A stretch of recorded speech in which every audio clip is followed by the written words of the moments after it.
In a world where dignity is optional and couches are temporary, one man stood up, pointed like Oprah with a clearance budget, and said the words that changed everything. And you get a futon.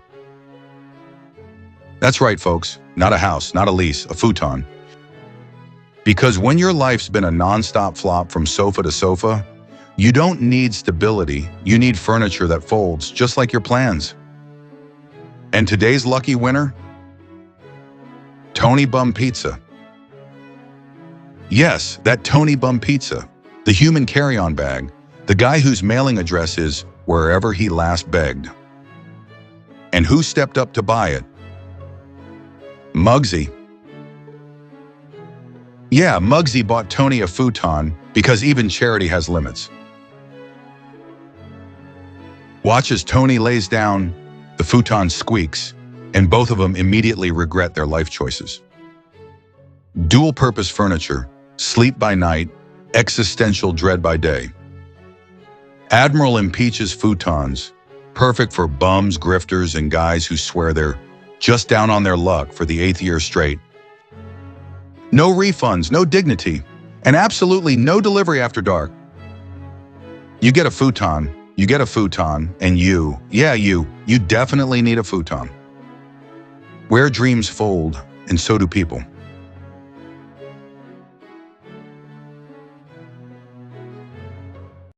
Moth, what the fuck you doing in here, you prick?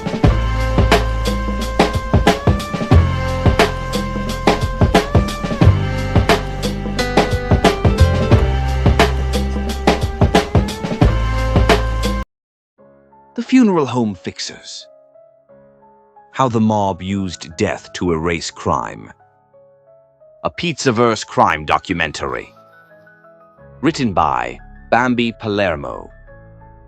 Narrated by Vincent Vinny DiPrio. People think funeral homes are about grief. Candles, prayers, tissue boxes, quiet voices. Yeah. That's the brochure. But behind the velvet drapes and polished mahogany, some of these places were fixers, problem solvers, final stop specialists. Today, we're talking about the funeral home fixers. The undertakers who didn't just bury the dead. They helped make problems disappear. This ain't folklore. This ain't movie shit. This is history. Welcome to the Pizzaverse. Why funeral homes mattered to the mob. Back in the day, pre-DNA, pre-digital everything, funeral homes had 3 things every criminal organization loved.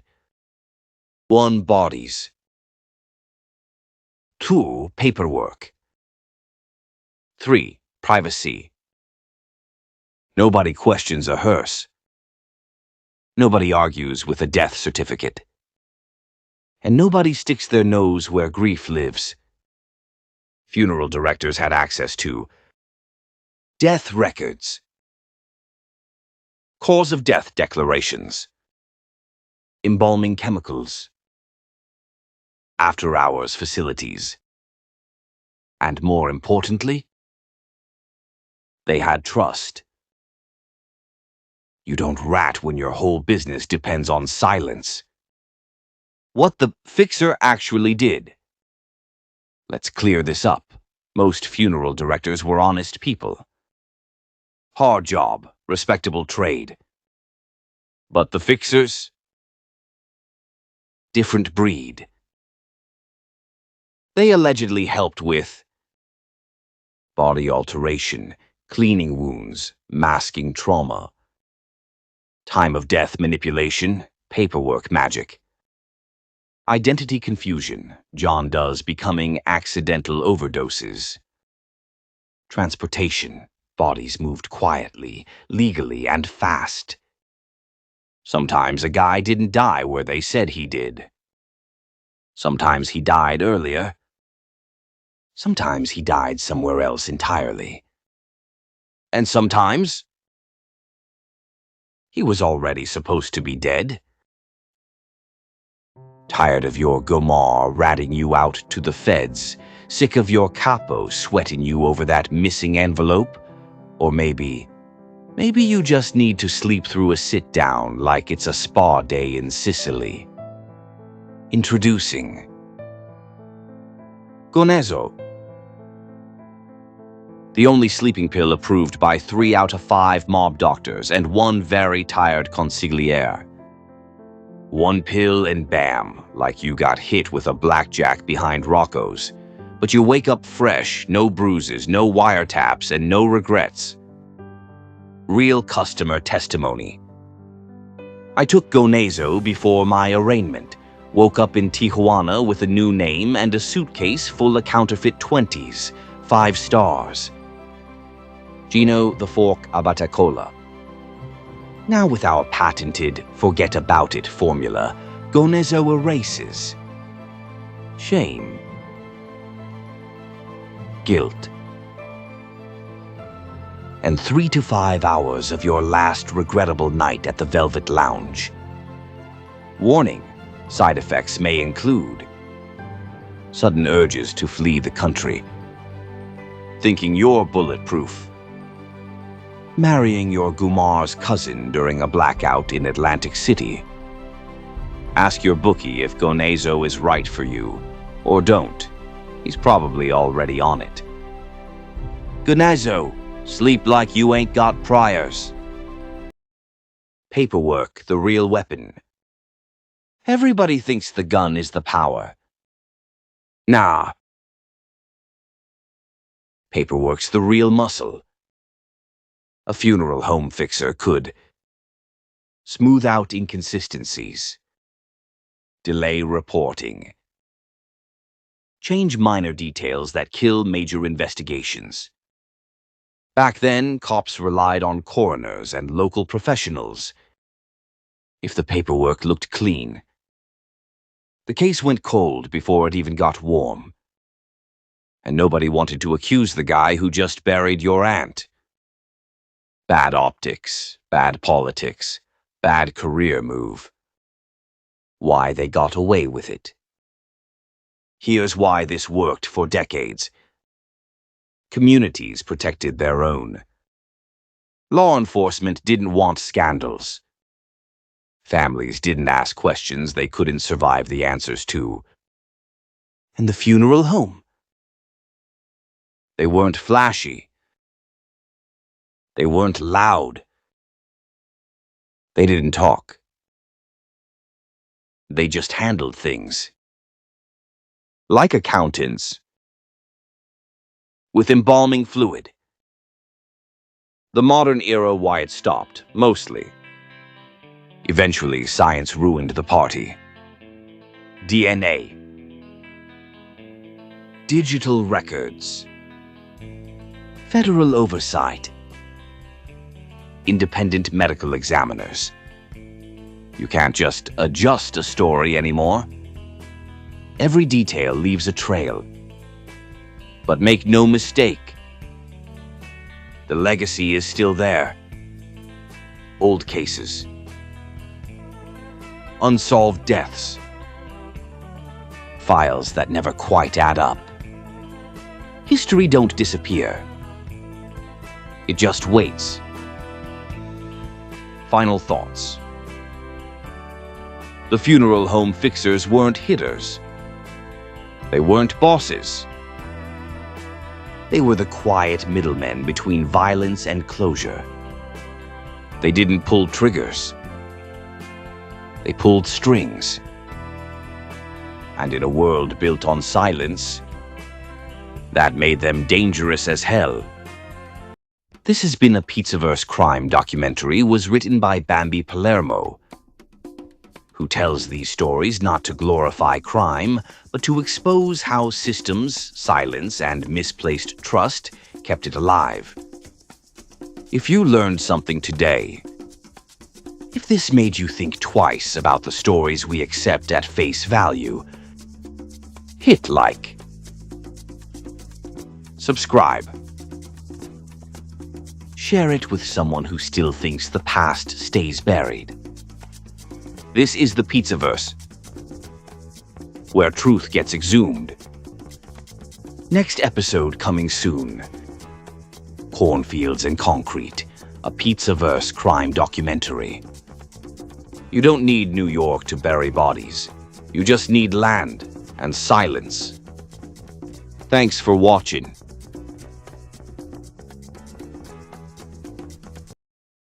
Tom Sheehy, the luck of the outlaw. In a world full of smooth talkers and rough endings, there's one man who don't need luck, he manufactures it. Meet Tom Sheehy, half charm, half chaos, and 100% trouble in a three-piece suit. They say every Irishman's got a guardian angel.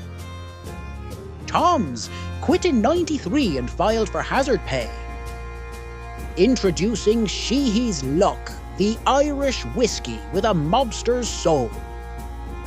Aged 12 years in barrels, blessed once by a priest, cursed twice by the feds. Tastes like redemption with a hint of fire and felony. Tom's dealing cards in a smoky back room. Tom's smirking at a detective through one-way glass. This ain't a drink, it's an attitude problem in a bottle. Smooth enough for confession, strong enough to forget what you confessed. They say luck runs out, I say pour another. He ain't the hero, he ain't the villain. He's that beautiful disaster that makes both nervous. Sheehy's Luck, a Pizzaverse spirit. Tom Sheehy, proof that a little whiskey and a bad idea can still build an empire. Tom Sheehy, the luck of the outlaw. Aged in chaos, served with charm.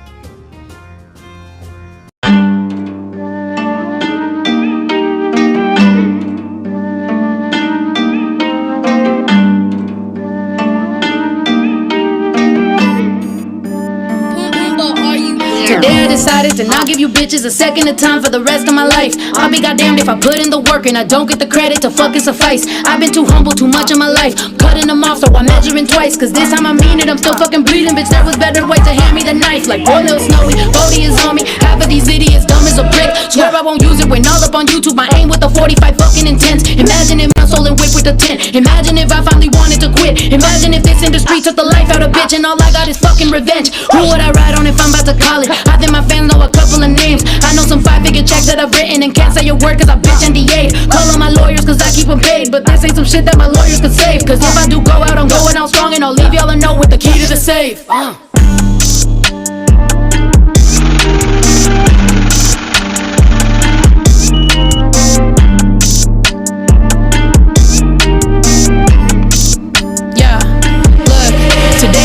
That all of the friends that I lost that was talking shit all on the net, all of apologize, all of them know that I fucking invented them, never forget. I never went out in public to vent, I know exactly what I represent. And any little bitch that was that quick to switch up, all of you deserve what the fuck you gon' get. How does it feel when you look at your fans and you know that you'll lose them if I ever talk? If I ever pull up receipts or some video, shorty, I bet you piss in your drawers. All you little bitch ass, silly never shit ass, fickle ass, flip flop, blind ass hoe. You should thank God with like every breath that I ain't talk my shit cause I stuck to the code. But ain't I hit you up directly, tell you that you best be treading real carefully, bitch. Bitch, don't you forget we still got a debt. See, I'ma collect my shit. If you got a question, I got an answer. Ain't I keep the same line? All that boo-hoo shit on the net was a clout chase. Woo, them lies are so tired.